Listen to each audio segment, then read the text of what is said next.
자, 오늘의 시사평론, 대한민국의 시사 레이더 리얼 파트너스 이승기 변호사 오셨습니다. 어서 오십시오. 예, 안녕하세요. 변호사님, 요새 이제 날이 조금 따뜻해졌죠, 진짜. 예, 좀 다른 것 같습니다. 그렇죠. 아침에도 훈훈하더라고요. 예, 훈훈한데 그래도 조금 춥더라고요. 또 그쵸, 좀 새벽에 아직은. 올 때는. 그래서 좀 두꺼운 옷들 다시 좀 꺼내셔야 될 것 같습니다. 지금 날이 또 예. 추우니까 감기 조심해야 됩니다. 아직까지는. 자, 첫 번째 이슈 전해주시죠. 예, 첫 번째 이슈는 범야권 단일화 막판 신경전입니다. 국민의힘 오세훈 후보 그리고 국민의당 안철수 후보의 그 서울시장 후보 단일화 여론조사가 이제 어제 시작이 됐는데 이르면 오늘 결과가 나올 수 있다고 하죠. 예, 여론조사 기관 두 곳을 통해서 총 3,200명을 대상으로 해서 이 100% 무선 전화 조사를 하는데요. 예. 1,600명에게는 서울시장 적합도를, 또 다른 1,600명에게는 본선 경쟁력을 묻는 건데요. 어제 오전 10시부터 여론조사가 시작이 됐습니다. 네. 이 목표 샘플만 채워지면 바로 발표가 가능한데 다 채워졌다고 합니다.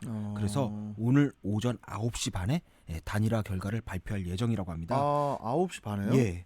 빨리 하네요. 예, 맞습니다. 일단 두 후보 모두 누구든 단일화가 되면 아름답게 승복하고 적극 돕겠다라는 예. 입장이지만, 사실 어제까지의 막판 신경전을 보면은 과연 이렇게 화학적 결합이 가능할까라고 이제 걱정이 되는데요. 예. 어제 그 오세훈 후보는 안 후보를 향해 실체가 불분명한 야권 연대, 정권 교체를 외치는 신기루와 같은 후보다라고 비판을 했고요.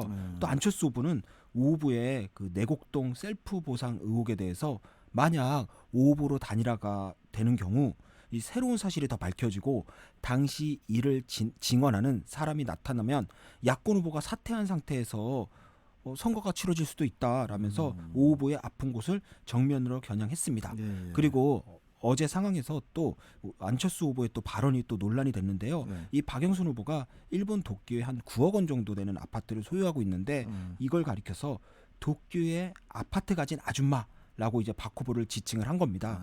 이게 논란이 되니까 또 이제 안철수 후보가 이걸 수습하기 위해서 저는 집 없는 전세 사는 아저씨다라고 해서 부동산으로 재산을 증식하지 않았다라는 점을 강조했는데, 아무리 그래도 이 안 후보 뭐 대부분 주식이긴 합니다. 하지만 재산이 한 1,500억 정도 됩니다. 네. 그러다 보니까 이번 발언 안 후보가 과연 이 수습을 제대로 한 건지 좀 그 부분에서 의문이 좀 들고 있습니다. 그리고 이제 어제 그 박영선 후보는 유치원까지 무상급식을 확대하겠다, 이렇게 이제 돌봄 공약을 발표를 했어요. 예, 어제 박영선 후보는 또 엄마 같은 시장이 되겠다. 예. 그래서 또 일부에서는 이 또 엄마라는 단어를 또 이런 데 쓰냐라고 해서 또 논란이 되긴 했는데 굳이 꼭 그게까지도 논란이 돼야 되나 싶기도 하고요. 일단 박영선 후보는 이 야권의 단일화 효과를 이제는 반감시키고 또 여론의 관심을 또 끌기 위해 이제 무상 카드를 꺼내든 겁니다. 이미 서울의 모든 이제 초중 고등학교에서 이제 무상급식이 진행 중인데 이걸 유치원으로 확대하겠다는 건데요. 친환경 무상급식입니다. 근데 현재 서울시 공립 사립 유치원에 한 7만 5천 명 정도의 어린이가 있다고 하는데요. 중식과 간식 또 우유 비용까지 해서 한 835억 원 정도 이제 소요될 걸로 예상하고 이 중 250억 원을 서울시가 부담하겠다라는 내용입니다. 이 공약은 이제 10년 전에 이제는 무상급식을 반대하고 사퇴한 오세훈 후보를 저격한 걸로 보이는데요. 이미 문제는 이미 무상교육이다, 무상급식이다, 무상교복까지 이제 무상카드가 이제 흔해진 상황에서 과연 이번 유치원 무상급식 확대가 선거판에 어느 정도 영향을 줄지 솔직히 제 개인적으로는 좀 큰 파괴력은 없을 걸로 보입니다. 알겠습니다. 일단 오전 9시 반에가 좀 기다려집니다. 예. 자, 다음 이슈 전해주시죠. 예, 다음 이슈는 구미 3세 여아 사망, 미궁 속 진실게임입니다. 자, 경북 구미에서 그 3살 여아가 방치돼 사망한 사건, 발견 당시에 반미라 상태였다고 해서 더 큰 충격을 주고 있는데, 그런데 경찰이 수사하면 할수록 사건이 해결되기는커녕 오히려 미궁으로 빠져드는 그런 상황인데, 예.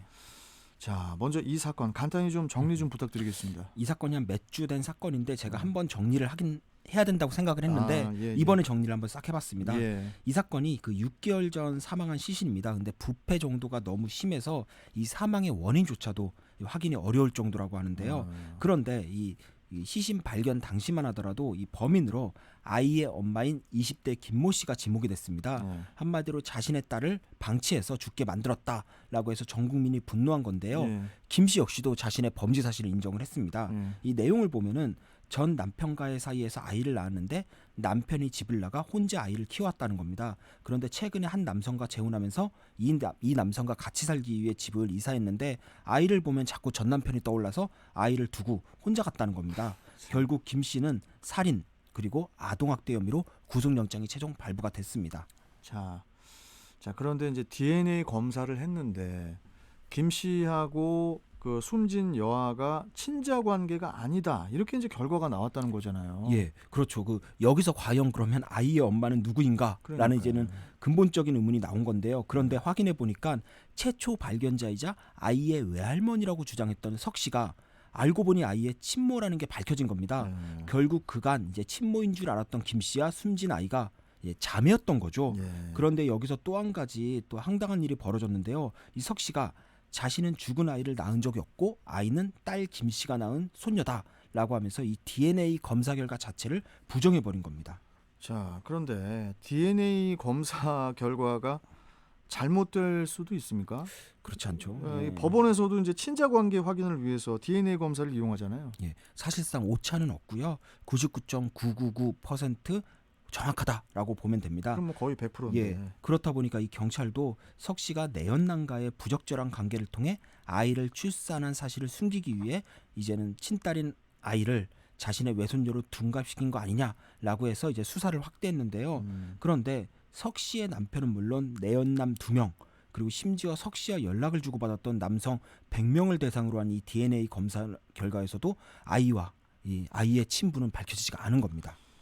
자, 그런데 잘 이해가 안 되는 게 석 씨가 이제 그 임신을 했다면 그 외할머니죠? 예. 임신을 했다면 당연히 그 몸의 변화가 있었을 텐데 같이 살고 있는 남편도 임신 사실을 몰랐다고 하는데 이게 좀 이상하지 않나요? 사실 그 부분도 제가 좀 납득이 되지 않는 건데 처음에는 이 석 씨와 남편의 관계가 뭐 소위 이제 쇼윈도 부부처럼 뭐 관계가 안 좋아서 뭐 거의 동침을 하지 않는 이런 관계가 아닌가라고 생각을 했지만 이 남편이 또 한 방송에 출연해서 밝히기를 부부 사이가 좋고 매일 동침하는데 어떻게 임신한 걸 몰랐겠냐라는 입장입니다. 사실상 이제는 또 사건이 미궁에 빠진 건데요. 거기에 또 아이를 임신하면 또 초음파 검사도 받고 진료도 받고 그래서 이제 산부인과에 가야 되는데 그렇죠. 이 석 씨는 산부인과에서 진료를 받거나 아이를 낳은 출산 기록조차 아예 없다는 겁니다. 아마 이제 산파나 아니면 아이의 주변 지인의 도움으로 아이를 낳지 않았을까라는 예상도 나오고 있고요. 가능성은 조금 떨어지지만 이제 구미 지역이 아닌 다른 지역의 산부인과에서 이제 기록을 남기지 않고 출산을 했을 가능성도 조금이지만 존재는 합니다. 그래요. 일단 경찰도 그쪽으로 수사력을 확대는 하고 있는데 그런데 문제가 만약 석 씨 혼자서 출산을 했다면 이마저도 확인이 안 된다는 겁니다. 자, 그에 반해서 비슷한 시기에 그 석 씨의 딸 김 씨의 출산 기록은 존재를 한단 말이에요. 예, 그렇다 보니까 이 김 씨가 아이를 낳고 친정인 석 씨 집에서 몸조리를 할 때 아이가 바꿔치기 된 게 아니냐라는 게 이제 유력한 시나리오인데요.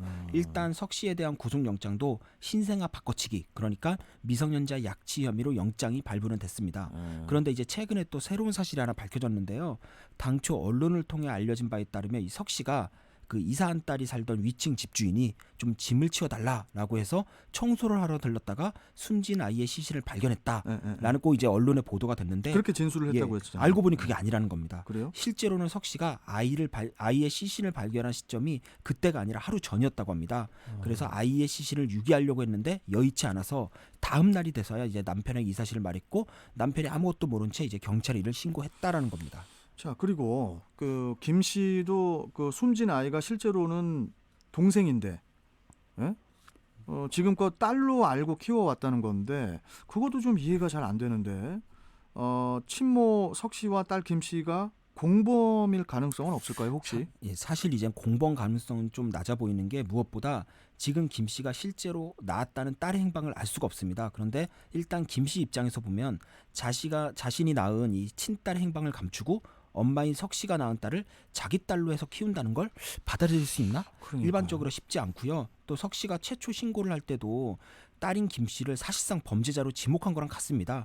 만약 공범이라면 어떻게든 아이의 시신을 완전히 감추지 그렇게 경찰에 신고하면서까지 이 사건을 세상에 알리진 않았을 걸로 보이고요. 그렇죠. 오히려 지금까지 나온 정황이나 이제 증거만 놓고 보면 이 석 씨가 임신 사실을 알고부터 이번 사건을 철저히 기획했고 뭐 몸에 띠를 두르거나 해서 임신 사실을 주변에 또 알리지 않거나 해서요. 김 씨 했고 이런 식으로 이제 사건을 이제는 좀 은폐를 했고 또 김 씨는 숨진 아이가 자신이 낳은 딸로 계속 믿고 지금껏 키워온 게 아닌가 그렇게 보이고 있습니다. 아, 실제로. 예. 자, 그러면은 여기서 문제가 과연 그 김 씨가 병원에서 낳은 아이는 어딨냐 이겁니다. 그 부분이 지금 가장 시급히 해결해야 할 문제라고 보는데 그렇죠. 예. 아이가 어디선가 정상적으로 잘 지내고 있는지 아니면은 뭐 부디 그럴 리는 없겠지만은 그 아이 역시 또 다른 범죄의 희생양이 되었을지 이 부분도 지금 문제입니다. 예. 당장 이제 석 씨와 김 씨 모두 숨진 아이가 서로 자신의 아이라고 주장을 하고 있지 실제 김 씨가 출산했다는 아이에 대해서는 존재 자체를 인정하고 있지 않습니다. 그래서 사건이 이제 미궁에 빠진 거고요. 일단 병원 기록을 보면은 김 씨가 아이를 낳은 건 사실입니다. 그러니까 그 아이가 어디선가 살아있다고 하면은 그와 비슷한 시기에 어딘가 보호시설에 보내지거나 했을 가능성이 높습니다. 이 부분에 대해서는 좀 조사가 필요할 걸로 보이고요. 만약 조사 결과 그러한 사실이 없다면 그야말로 이제 소중한 생명 하나가 사라진 건데요. 문제는 유력한 증거인 이제 시체가 없다라는 겁니다. 결국 시체 없는 살인 사건이랑 같은 건데요. 이 부분은 향후 수사기관에서 어떤 혐의를 어떻게 적용해야 할지를 두고 아마 치열하게 고민을 해야 될 그런 부분이 아닐까 생각합니다. 이게 지금 DNA 그 검사 결과를 부정을 하고 있잖아요. 그 석 씨가. 예. 근데 DNA 검사는 거좀 다 100%라고 맞습니다. 보는데 일단 이것도 좀 약간의 그 좀 문제가 있다고 보고 그리고 더 문제는 이렇게 매일 아침마다 뭐 살인, 유기, 폭행 이런 단어를 좀 안 쓸 수 있는 뉴스들만 좀 전달 좀 했으면 좋겠습니다. 아, 참. 자, 아무튼 오늘 말씀 잘 들었고 또 내일 뵙겠습니다. 고맙습니다. 예, 감사합니다. 자, 시사평론가 리얼 파트너스의 이승기 변호사와 함께했습니다.